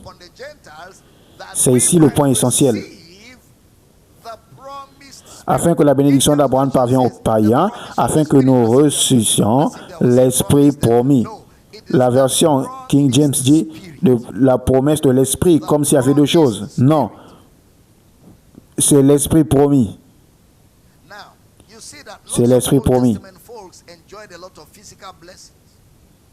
Maintenant, vous voyez que la plupart des gens de l'Ancien Testament se réjouissent des bénédictions physiques. La plupart, ils se réjouissent des bénédictions physiques. Mais notez, il dit l'Esprit promis. Il y avait donc une chose qu'Abraham et tous les autres n'ont jamais reçue, l'Esprit promis. Cela signifie que tout ce que Dieu a dit à Abraham, chaque promesse que Dieu faisait à Abraham, aboutit à l'Esprit promis. Et c'est ce qu'ils n'ont jamais reçu. Nous examinerons cela en étudiant les formes singulières et au pluriel du mot promesse. L'Esprit promis. Regardez maintenant Galates. De quel esprit est-il en question ici? Rappelez-vous également qu'il a parlé de l'héritage. Voilà donc le mot héritage. Galates 3, 29. PJ. Galates chapitre 3, verset 29. Et si vous êtes à Christ, vous êtes donc la postérité d'Abraham, héritier selon la promesse. Dès que vous entendez le mot héritier, il est lié au mot héritage. Vous êtes héritier selon la promesse. Héritier selon la promesse. Galates chapitre 4, verset 1 à 3, PJ. Galates chapitre 4, 1 à 3. Or, aussi longtemps que l'héritier est un enfant, je dis qu'il ne diffère en rien d'un esclave, quoiqu'il soit le maître de tous. Mais il est sous les tuteurs, les administrateurs, jusqu'au temps marqué par le Père. Verset suivant. Nous aussi de la même manière, lorsque nous étions l'esclave du rudiment du monde. Verset suivant. Mais lorsque le temps est accompli, Dieu a envoyé son Fils, né d'une femme, né sous la loi, afin qu'il racheta ceux qui étaient sous la loi, afin que nous reçussions l'adoption. Verset suivant. Et parce que vous êtes fils, Dieu a envoyé dans nos cœurs l'esprit de son Fils, lequel crie Abba Père. Ainsi l'adoption, l'utésia. Nous recevons la promesse au singulier de l'œuvre de la rédemption. Il existe une promesse unique singulière de l'œuvre de la rédemption. Cette promesse unique de l'œuvre de la rédemption est l'Esprit du Fils. Nous avons reçu l'Esprit du Fils qui est la promesse unique de l'œuvre de la rédemption. C'est le sommet de l'œuvre de la rédemption, l'Esprit du Fils.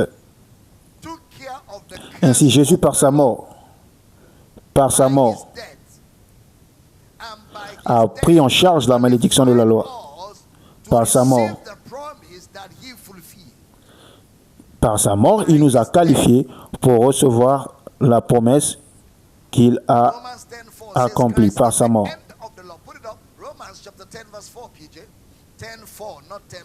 Romains 10,4 dit, mettez-le, Romains 10,4. Romains chapitre 10, verset 4. Car Christ est la fin de la loi pour la justification de tous ceux qui croient. Quelle est la signification du mot « est » ? Christ est la fin du monde. Regardez Matthieu chapitre 5, verset 17 à 18. Matthieu 5, 17 à 18. Ne croyez pas que je sois venu pour abolir la loi ou les prophètes. Je suis venu non pour abolir, mais pour l'accomplir. Verset suivant. Car je vous le dis en vérité, tant que le ciel et la terre ne passera point, il ne disparaîtra pas de la loi ou d'un seul auteur ou une seule lettre jusqu'à ce qu'il soit accompli. De quoi parle-t-il? Il mentionne dans Luc 24, 25 à 27, puis dans Luc 24, 44 à 46. Il leur a montré dans toutes les Écritures les choses qui le concernaient. Il a dit, toutes ces choses doivent s'accomplir. Écrites dans la loi de Moïse, dans les prophètes et dans les psaumes. Toutes ces choses devaient s'accomplir. Question. Comment a-t-il accompli cela? Les souffrances de Christ et la gloire qui devrait s'en suivre. C'est ainsi qu'il les a accomplis. Matthieu chapitre 5, verset 17. Ne croyez pas que je suis venu pour abolir la loi ou les prophètes. Je ne suis pas venu pour abolir, mais accomplir.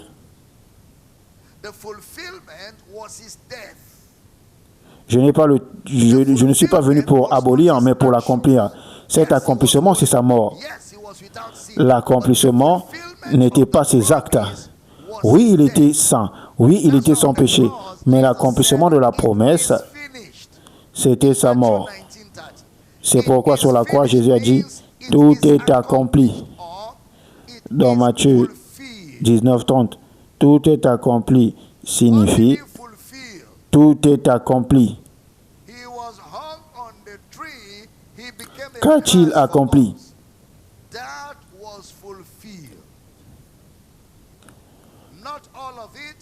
Il a été mis sur la croix et il est devenu une malédiction pour nous. Voilà ce qui a été accompli. Pas tout cela, mais sur la croix, l'une de ses promesses a été accomplie. Parce que l'œuvre allait durer 3 jours et 3 nuits. Et sur la croix, il était là pendant 6 ou 7 heures. Christ est la fin de la loi. Le mot fin signifie ici l'accomplissement de la loi pour la justice. Christ est l'accomplissement de la loi pour la justice, pour tous ceux qui croient. Il est la fin de la loi. Regardons 2 Corinthiens 3, 2 Corinthiens chapitre 3. Regardez bien. Chaque fois que le mot accomplir est employé, il en est question de sa mort. Ainsi 2 Corinthiens 3, 13. Parlons encore de la loi de Moïse. Lisez-moi, PJ. Ne faisons pas comme Moïse qui mettait un voile sur son visage pour que les fils d'Israël ne fixaient pas les regards sur la fin de ceux qui étaient étrangers. Ils ne pouvaient pas fixer leur regard sur la fin de ceux qui disparaissaient. Or, cette disparition ne signifie pas simplement que Dieu l'a abouti. Elle signifie qu'un accomplissement a eu lieu. Quelqu'un a rempli une obligation. Voilà ce que nous voulons dire lorsque nous affirmons qu'il est la fin de la loi. Cela signifie qu'il est celui qui a satisfait toutes les exigences de la loi. Et en satisfaisant à toutes les exigences, la loi a perdu son pouvoir et elle est devenue sans effet. Donc, Romains 3, 20. Romains 3, 20. Car nul se sera justifié devant lui par les œuvres de la loi, puisque c'est par la loi que vient la connaissance du péché. C'est par la loi que vient la connaissance du péché. Donnez-moi le verset 25, Romains 3, 25. C'est lui que Dieu a destiné par son sang à être, pour ceux qui croiraient, victime expiatoire, afin de montrer sa justice, parce qu'il avait laissé impunis les péchés commis auparavant, au temps de sa patience. Le pardon déjà péché commis auparavant. Lorsqu'il parle des péchés commis auparavant, c'est une traduction très maladroite. Cela ne signifie pas vos anciennes fautes personnelles. Lorsqu'il dit les péchés commis auparavant, il parle référence aux péchés tels que vous. Il fait référence aux péchés tels qu'ils étaient définis sur la loi. Il ne parle pas simplement des péchés que vous avez commis autrefois. Non, il fait référence à une déclaration qu'il a faite précédemment. La loi a été déclarée, tous les hommes coupables sous le péché.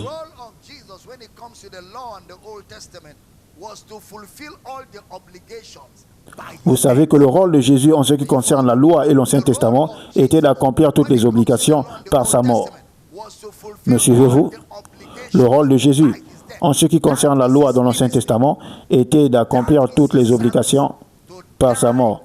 Voilà son ministère. Voilà son service. Pour mourir pour nous. Pour accomplir toute obligation pour nous. Voilà son ministère, le ministère de Jésus. Voilà l'office de Jésus.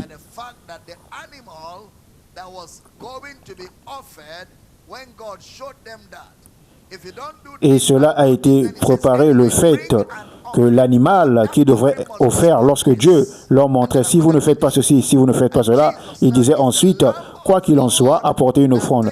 Mais cette offrande devait être sans défaut et répondre à d'autres exigences. Jésus est maintenant l'anneau de Dieu qui ôte le péché du monde. Ainsi, ce que Dieu leur avait dit était illustré par des symboles. C'est pourquoi les paroles ont encore plus de poids, car les réalités spirituelles étaient représentées par des symboles. Ainsi, la loi et les prophètes disent la même chose. La loi met en évidence les scènes, les prophètes expriment les langages clairs. Donc, la loi met ses héritiers en scène, les prophètes expriment avec un langage clair. Ainsi, Jésus a accompli la loi par sa mort. L'offrande de sa vie a accompli la loi.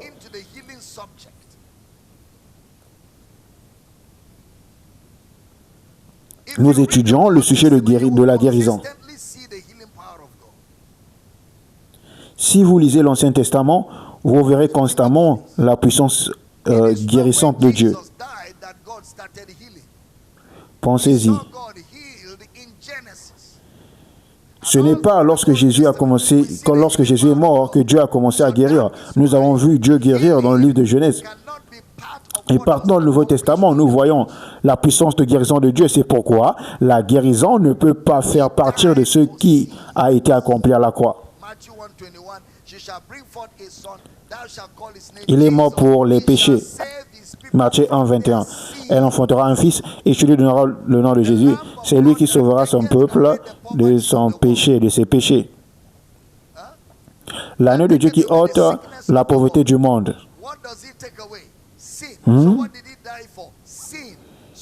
Qui enlève la maladie du monde. Qu'est-ce qu'il enlève? Le péché. Pourquoi est-il mort? Le péché.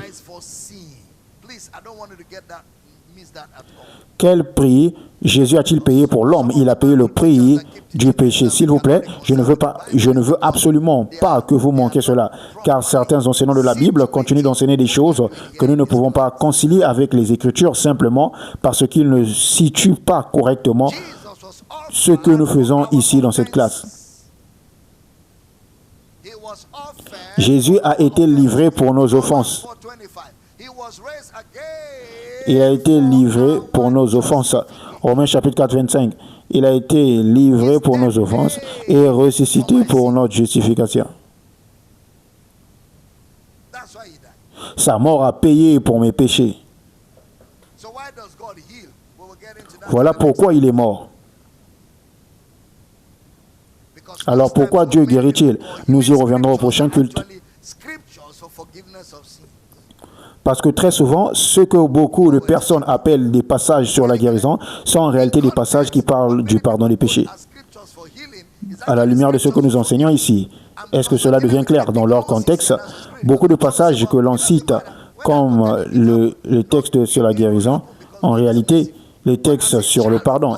Et puisque nous parlons ici de l'épignosis, cela est fondamental. Quelqu'un dira, mais cela n'a pas d'importance. Quand je les ai cités, cela a marché. Oui, cela a marché parce que Dieu est miséricordieux. Mais en tant qu'enfant de Dieu, Dieu veut que tous les hommes soient sauvés et parviennent à la connaissance de la vérité. Vous devez parvenir au lieu de la connaissance. Vous ne pouvez pas simplement vivre en disant, peu importe la manière, l'essentiel c'est que je sois guéri.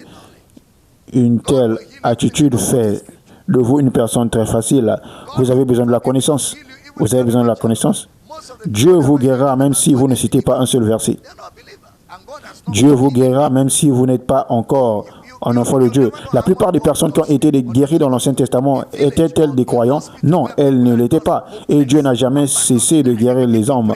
Oh, vous ne réalisez jamais à quel point Dieu aime les hommes, jusqu'à ce que vous alliez dans un village ou dans un hôpital où des personnes sont sans espoir, abandonnées à leur sort. Vous commencez alors à prier et vous voyez des miracles se produire instantanément. Vous voyez l'amour de Dieu. Dieu aime les hommes. Il n'a pas commencé à guérir parce qu'il est mort sur la croix.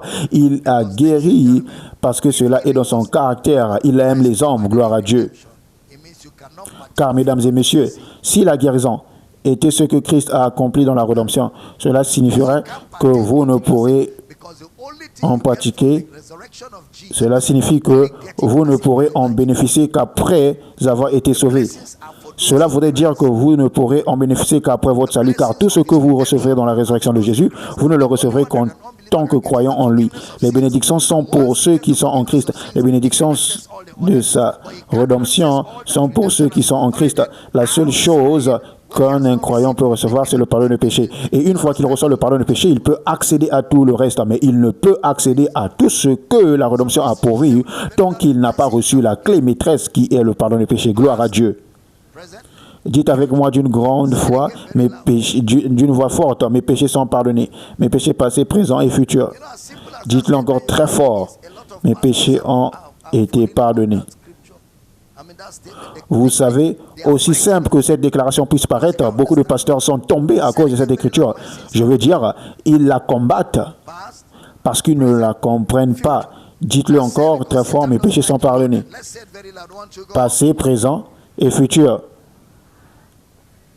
Alors maintenant, dites-le, puisque Satan n'aime pas entendre cela, disons-le une fois, deux, mes péchés sont pardonnés, mes péchés passés, présents et futurs sont pardonnés. Dites encore, le pardon des péchés m'appartient. Répétez-le, le pardon des péchés m'appartient. Dites maintenant, le pardon des péchés m'appartient. Est-ce que vous avez des choses qui vous appartiennent? Vous avez certaines choses qui vous appartiennent? Montrez-moi l'une de ces choses qui vous appartient. Pas ce que j'enseigne, je dis physiquement ici. Vous êtes tellement rapide, vous, les gars. Je vous ai demandé, est-ce que vous avez quelque chose ici? Qu'est-ce qui vous appartient dans ce culte? Vous avez un stylo? Vous avez une Bible? C'est la propriété de qui? Peu importe ce que vous tenez en ce moment, dites ceci, cela m'appartient. Dites cela m'appartient. Dites le pardon du péché m'appartient.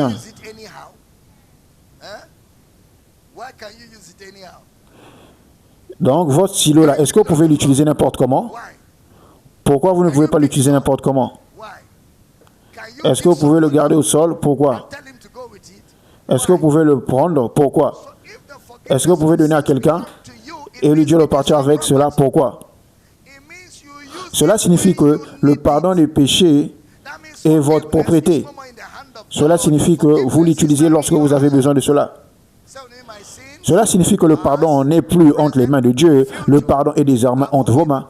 Dites avec moi, mes péchés, passés, présents, futurs, sont pardonnés. Je n'ai pas entendu un puissant Amen. Quelqu'un dira, oh, ne faites pas attention à Dr Damina. Il donne aux gens un permis de péché. Fermez votre bouche. Quel permis de péché? Nous donnons aux gens la liberté vis-à-vis du péché. Lorsque vous savez que vos péchés sont pardonnés, vous avez de la puissance sur le péché. Gloire à Dieu. Dites avec moi une fois de plus, la guérison m'appartient. Le pardon m'appartient. La justice m'appartient. Je n'ai pas entendu un bon Amen. Levez-vous, j'aimerais que vous alliez vers 2 ou 3 personnes, que vous leur disiez, vous regardez un homme pardonné par Dieu.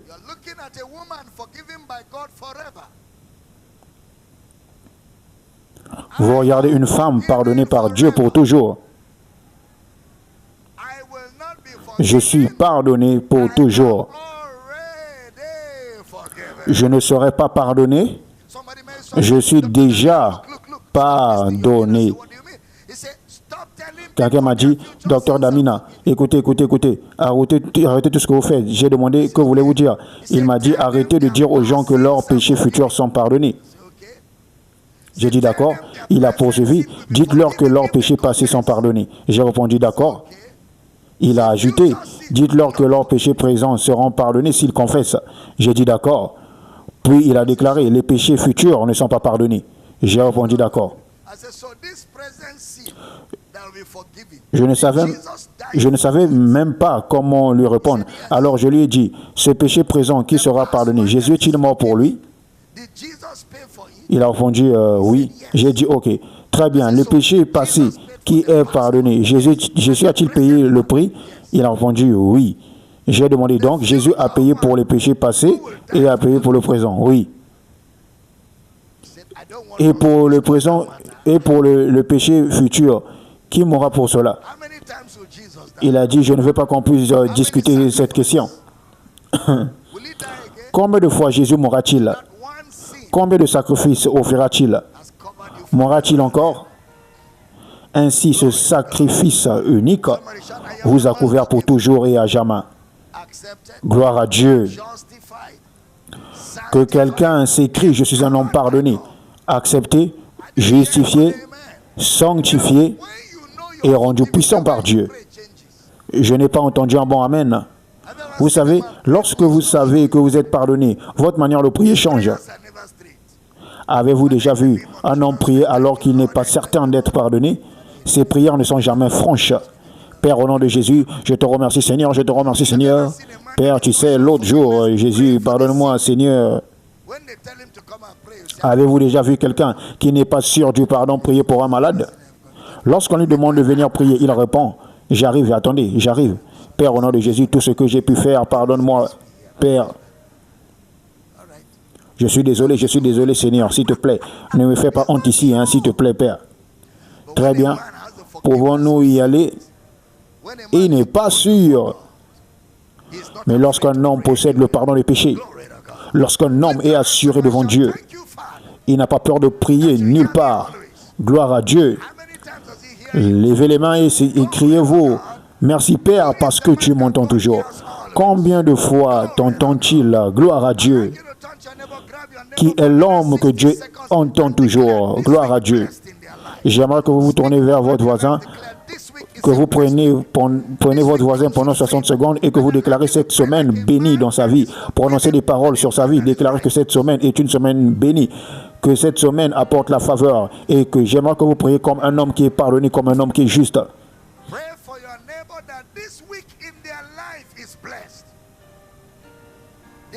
Priez pour votre voisin afin que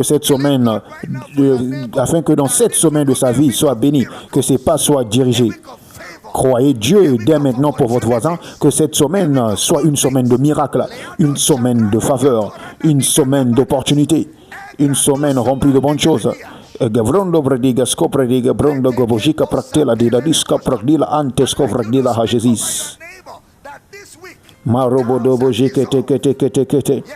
J'aimerais que vous déclarez sur votre voisin que cette semaine, tous les doutes sont dissipés. Oui. La grâce abonde. La grâce abonde. La grâce abonde. La grâce abonde. Morobo jike pete kete ketesh. Morobrodo gobo jike pete lembrondo gobo jike taketash.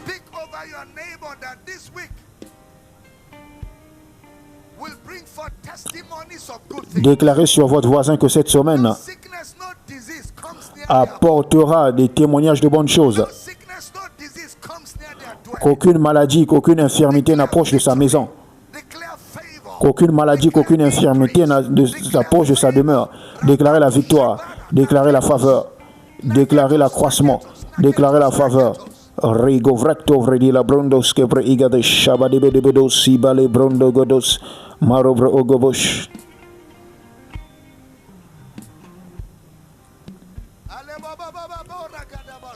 Moro brodo gobosh telebe de brende de bondo do shabalaba brende de bebe bomba baba bia bomba. Merci Seigneur Jésus. Gloire à Dieu. Au nom de Jésus. Si vous croyez que c'est accompli, que cet amen retentisse comme le tonnerre, ouvrez vos deux mains. Je déclare que cette semaine, partout où vous mettez les pieds, la faveur parlera en votre faveur. La faveur parlera pour vous. Les retards sont annulés. Les retards sont annulés. Là où vous attendez des miracles, ils sont libérés maintenant. Les choses sont déplacées en votre faveur. Les dossiers avancent en votre faveur. Les dossiers seront débloqués en votre faveur. Par la faveur de Dieu, je déclare que cette semaine, vos attentes se réalisent. Recevez des réponses. Recevez la direction. Recevez la direction. Recevez la guérison. Recevez les miracles. Recevez la faveur. Recevez des sujets de célébration au nom de Jésus. Père, nous te rendons grâce parce que c'est accompli. Cette semaine apportera l'abondance dans votre vie. Cette semaine apportera des biens excellents dans votre vie. Et cette semaine sera une semaine de célébrer la bonté de Dieu. La faveur repose sur votre vie. Vous ne manquez de rien, mais vous jouissez de toutes bonnes choses. Au nom de Jésus, nous prions et que tous croyants disent Amen pour conclure. Si vous savez que votre prière est exaucée et que les miracles sont déjà accordés, allez-y et célébrez-les. Est-ce ainsi que vous célébrez dans cette maison? Célébrez les bonnes choses, célébrez la faveur, célébrez les grandes choses. Gloire à Dieu. Gloire à Dieu. Que quelqu'un pousse un puissant Amen. Êtes-vous béni? Dites à votre voisin, l'homme pardonné se tient devant vous. Gloire à Dieu. Prenez vos offrandes d'honneur, donnons-les et célébrons la fidélité de Jésus. À notre auditoire de la radio, le compte bancaire est par City International, la banque est FCMB, le numéro de compte est 29 82 68 20 28. Zénith 29 82 28 29 82 68 20 28. Zénith Bank, le numéro de compte est 10 12 36 59 10 12 36 59 et 12.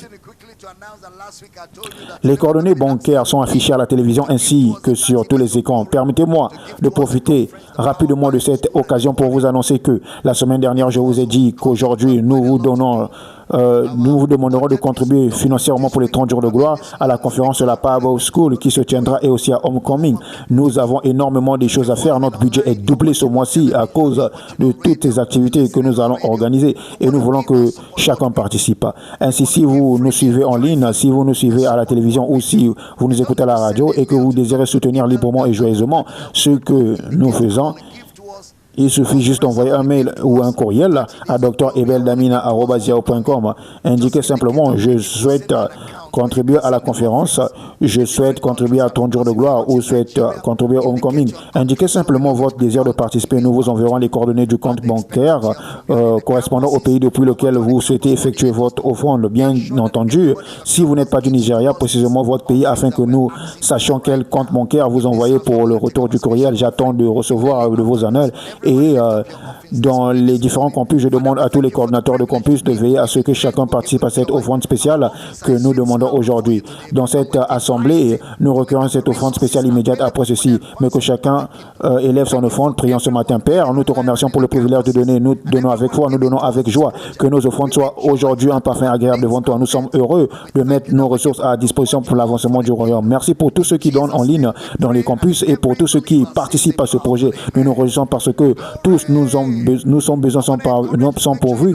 Nous te remercions pour Nous te remercions de nous rendre capables d'en faire davantage pour le royaume de Dieu. Au nom de Jésus, nous prions que tous les croyants puissent crier en puissant Amen. Je veux encourager tout le monde de ne pas manquer au culte de 11 heures.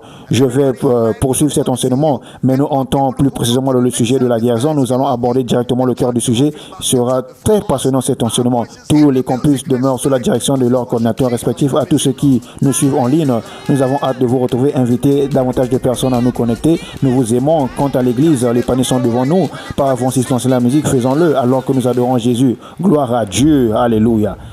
30 jours de gloire 2026.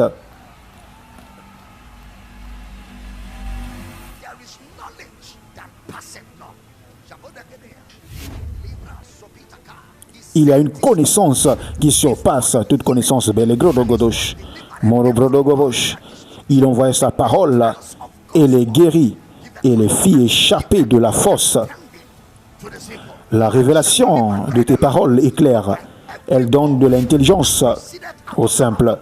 L'homme ne vivra pas de pain seulement, mais de toute parole qui sort de la bouche de Dieu. Il dit que les montagnes bondissent comme des béliers devant la présence de la parole de Dieu. Ma parole n'est-elle pas comme un feu qui, dit l'Éternel, est comme un marteau qui brise le roc. Ma parole est comme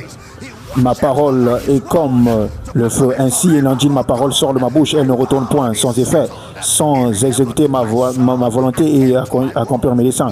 Il veille sur sa parole pour l'exécuter à toujours. Ô Éternel, ta parole subsiste dans les cieux. Mon fils, sois attentif à mes paroles, prête l'oreille à mes discours, qui ne s'éloignent pas de tes yeux. Garde-les dans le fond de ton cœur, car c'est la vie pour ceux qui les trouvent, c'est la santé pour tout leur corps.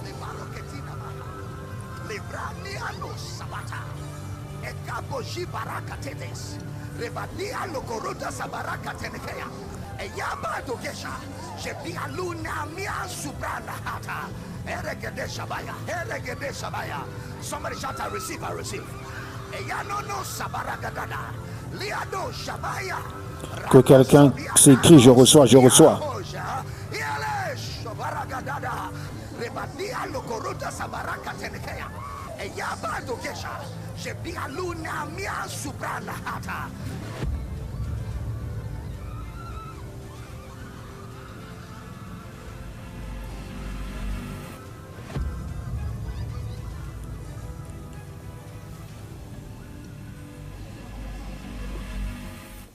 We trust that you have been blessed by this message. To order the complete series of this message, Nous espérons que ce message vous a béni.